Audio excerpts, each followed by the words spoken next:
और अगली खबर आपको बता दें, जम्मू कश्मीर से आ रही है, जहां पर हादसा हुआ है। रामबन में लगातार भूस्खलन की वजह से और नुकसान हो गया है। तीन घरों को नुकसान पहुंचा है जो ताजा भूस्खलन हुआ है। साथ ही एक बच्चे की जान चली गई, ये बताया जा रहा है। और पहाड़ी का एक बड़ा हिस्सा गिर गया है। पहाड़ी का एक बड़ा हिस्सा गिरने की वजह से भारी नुकसान पहुंचा है सड़क को भी, और 3 और मकान क्षतिग्रस्त हुए हैं। लगातार पिछले कई दिनों से इसी तरह रुक रुक कर लैंडस्लाइड हो रही है। और फिलहाल ताज़ा इस घटना में एक बच्चे की जान चली गई है। करोल इलाका है ये, जहां पर पहाड़ी का बड़ा हिस्सा गिर गया। और तस्वीरें हम आपको दिखा रहे हैं किस तरह से जो मलबा है, दरअसल भारी बारिश की वजह से और ज़्यादा परेशानी हो रही है। और ये मलबा जो है वो पानी के साथ बहकर नीचे की तरफ आ रहा है।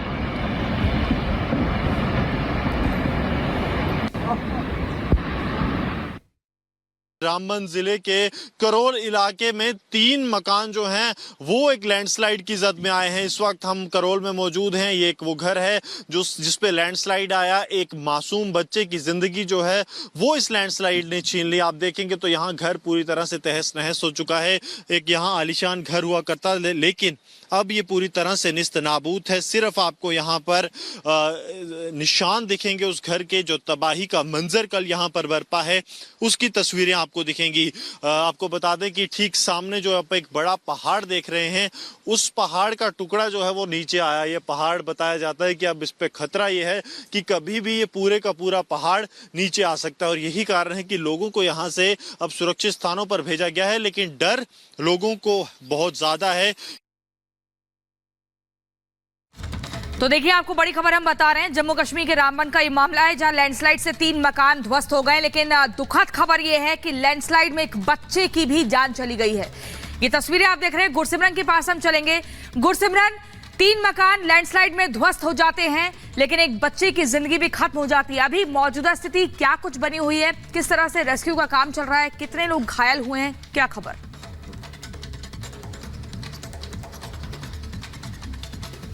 देखिए, लगातार जो है लैंडस्लाइड आ रहा है। 11 लोगों को रेस्क्यू करवाया गया है, एक बच्चे की मौत हुई है। हम इस वक्त जो रामबन को गूल से जोड़ता रोड मौजूद है, और यहाँ पर सरजीवन अगर आपको एक बार दिखा पाएं तो आप देखेंगे कि बड़े पत्थर लगातार ऊपर से आ रहे हैं। पहाड़ी टूटी हुई पहाड़ियाँ आपको देखने को मिल जाएंगी। ये पहाड़ लगातार जो बारिश हो रही है उसकी वजह से टूट रहे हैं, जिस कारण सड़क जो है अब अपने सिर्फ 1/4 हिस्से में रह गई है। वहीं अगर बात अब दूसरी तरफ सरजीवन एक 360 डिग्री का व्यू दिखाएं तो ठीक सामने वो जो सड़क जा रही है वो जम्मू श्रीनगर राष्ट्रीय राजमार्ग है, जिस पर यातायात को तत्काल प्रभाव से कल देर शाम से ही बंद कर दिया गया है, क्योंकि लगातार यहां पर लैंडस्लाइड हो रही है। बड़े पहाड़ जो आप देख रहे हैं, ये पहाड़ों से मलबा नीचे आ रहा है और सड़क बंद हो रही है। और यही कारण है कि अब आवाजाही को पूर्ण तौर पर बंद कर दिया गया है। सिर्फ जम्मू कश्मीर पुलिस और नेशनल हाईवे अथॉरिटी की गाड़ियां आपको राष्ट्रीय राजमार्ग पर दिखेंगी। वहीं दरिया चिनाब की बात की जाए तो लगातार दरिया चिनाब का जलस्तर बढ़ता जा रहा है।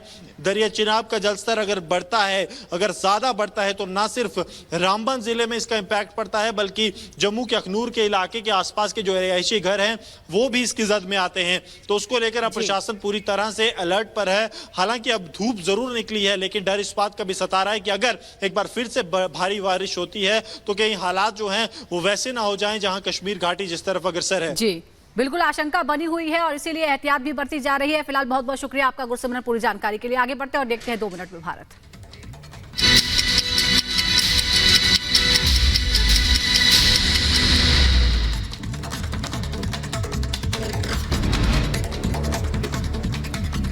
जम्मू कश्मीर के रामबन में लैंडस्लाइड ने मचाई तबाही। करोल इलाके में पहाड़ी का एक हिस्सा गिरा। भूस्खलन से 3 मकान ध्वस्त हुए, एक बच्चे की जान गई।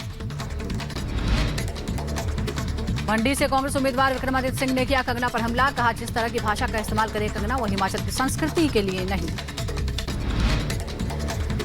हिमाचल प्रदेश में केंद्रीय मंत्री अनुराग ठाकुर के चुनावी जनसभा। भोरंज विधानसभा क्षेत्र में चुनावी रैली में उमड़ी लोगों की भीड़। हमीरपुर लोकसभा सीट से बीजेपी उम्मीदवार हैं अनुराग ठाकुर। आज प्रधानमंत्री नरेंद्र मोदी के महाराष्ट्र दौरे का दूसरा दिन है। आज मालशेरस, धाराशिव और लातूर में चुनाव प्रचार करेंगे पीएम मोदी। गृह मंत्री अमित शाह आज गुवाहाटी और बंगाल दौरे पर रहेंगे। सबसे पहले अमित शाह गुवाहाटी के रेडिसन होटल में प्रेस कॉन्फ्रेंस करेंगे। उसके बाद बंगाल में जनसभा को संबोधित करेंगे। बीजेपी के राष्ट्रीय अध्यक्ष जेपी नड्डा का आज कर्नाटक दौरा है। कर्नाटक में जेपी नड्डा 2 बड़ी जनसभाओं को संबोधित करने वाले हैं, तो एक रोड शो भी करेंगे। सबसे पहले कर्नाटक के शिवमोगा में रैली करेंगे। रक्षा मंत्री राजनाथ सिंह मध्य प्रदेश दौरे पर रहेंगे। आज खंडवा और बड़वानी जिले में चुनावी जनसभा को संबोधित करेंगे। खंडवा जिले में करीब 1 बजे राजनाथ करेंगे रैली। हरियाणा के नूह में पुलिस और लॉरेंस गैंग के शूटर्स के बीच मुठभेड़ हुई है। पुलिस ने 2 शूटर्स को गिरफ्तार किया है। कई मामलों में फरार चल रहे थे दोनों आरोपी। यूपी के मुजफ्फरनगर में छात्रा पर जानलेवा हमला, लोगों ने बचाई छात्रा की जान। पीड़ित की शिकायत पर आरोपियों पर एफआईआर दर्ज। आरोपी मां बेटे की तलाश में जुटी है पुलिस। यूपी के रायबरेली में कार में लगी आग, कार के अंदर सिलेंडर रखने से हादसा हुआ, बाल बाल बचे कार सवार। यूपी के एटा जिले जेल में कैदी ने की आत्महत्या। एटा जेल अधीक्षक अमित चौधरी ने आत्महत्या की पुष्टि की। यूपी के जालौन में वकीलों के चैम्बर में आग लग गई, मौके पर पहुंची दमकल की गाड़ियां, आग पर काबू पाया गया। वो कुर्बान हुए हैं। माफिया की मौत को कुर्बानी बताने के मामले में अब केस हो गया है। संभल से सपा के उम्मीदवार हैं जियाउर रहमान और उनके खिलाफ अब केस दर्ज हुआ है। चुनावी मंच से विवादित बयान देने के मामले में बर्क के खिलाफ केस हुआ है। माफिया की मौत को कुर्बानी बताया था।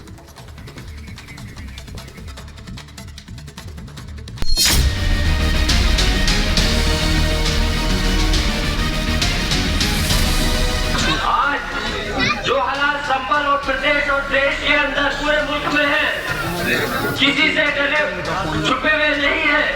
हम सिर्फ अल्लाह के सिवा किसी से डरते नहीं और इंशाअल्लाह इस इलेक्शन के अंदर तुम्हारा इज्जत फेल करने का काम करेंगे।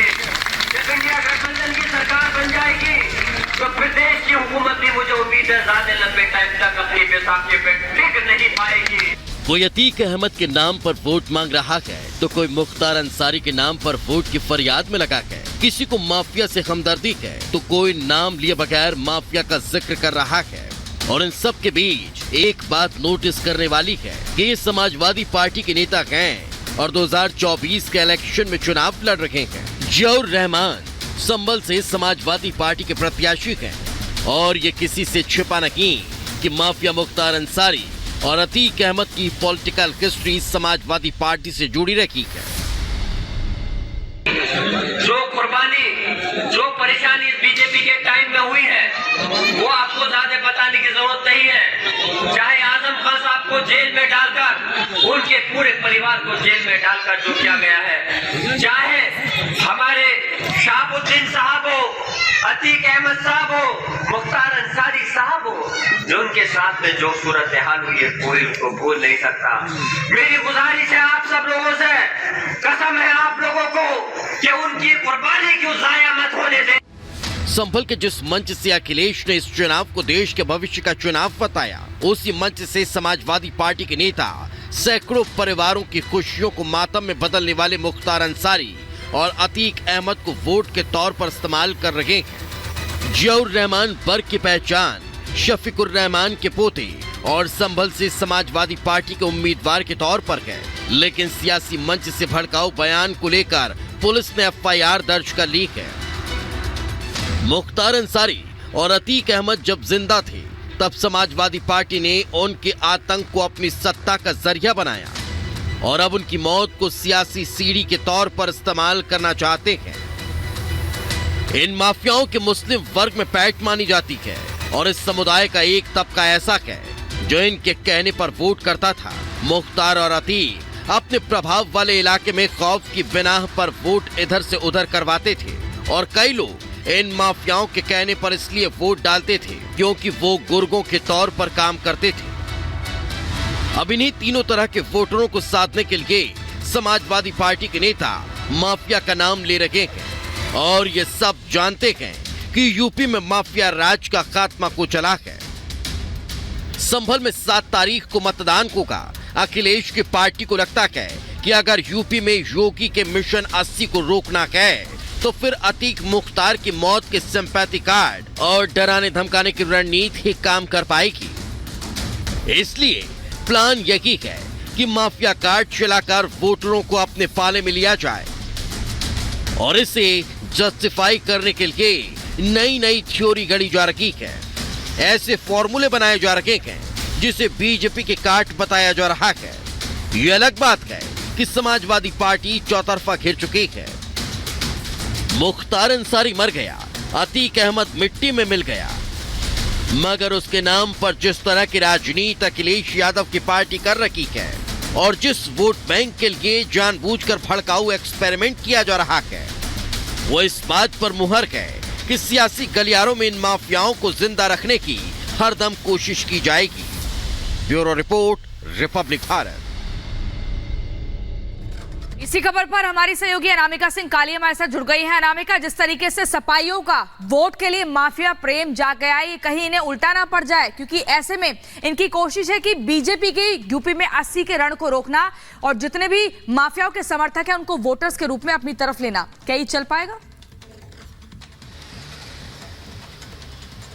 और देखिए, समाजवादी पार्टी पहले से ही इस तरह की राजनीति करती रही है। आपको याद होगा जब अतीक अहमद की मौत हुई थी या बाकी अन्य जिनका जिक्र किया जा रहा है भाषण के दौरान, उस वक्त भी अखिलेश यादव ने इन मुद्दों को लेकर सवाल खड़े किए थे। तो कहीं ना कहीं समाजवादी पार्टी ये बात जानती है कि चाहे वो माफिया हो, चाहे बैकग्राउंड कुछ भी हो, वो समाजवादी पार्टी के समर्थित वोटर रहे हैं और इन वोटरों का समाजवादी पार्टी को फायदा भी होता रहा है लगभग हर चुनाव में। लिहाजा ऐसे नाम लेकर के समाजवादी पार्टी के चाहती है दरअसल कि वोटों का ध्रुवीकरण कर सके और संदेश दे सके लोगों में कि देखिए, हम इन मौतों को या इस तरह के लोगों को भूले नहीं है, हमें इनकी मौत का अफसोस है। और जो ये लोग थे, चाहे अतीक अहमद का जिक्र किया जा रहा हो, चाहे बाकी अन्य लोगों का जिक्र किया जा रहा हो, इनके जो थोड़े बहुत समर्थक बचे हैं अभी भी, उनके वोट समाजवादी पार्टी के पाले में आके गिरे चुनाव में, ये कम से कम यहाँ पे प्रयास दिखाई देता है।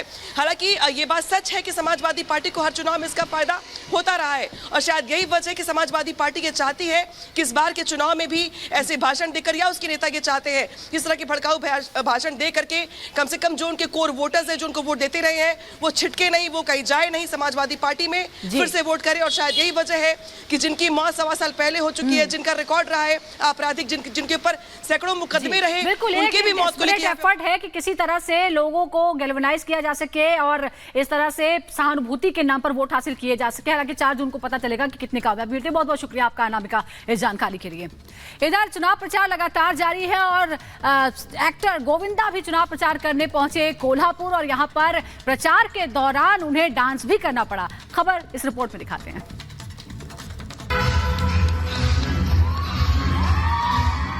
महाराष्ट्र के कोल्हापुर में सुपरस्टार गोविंदा ने डांस किया, जो सोशल मीडिया पर जमकर वायरल हो रहा है।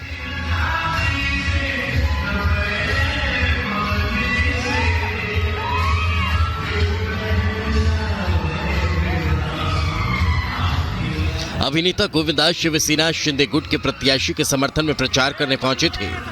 इसी बीच समर्थकों ने गोविंदा से डांस करने की मांग कर दी। गोविंदा ने अपने फैंस को निराश नहीं किया और बीच स्टेज पर ही डांस करने लगे। इसी बीच समर्थकों के साथ साथ मंच पर मौजूद नेताओं ने भी तालियां बजाकर गोविंदा की सराहना की।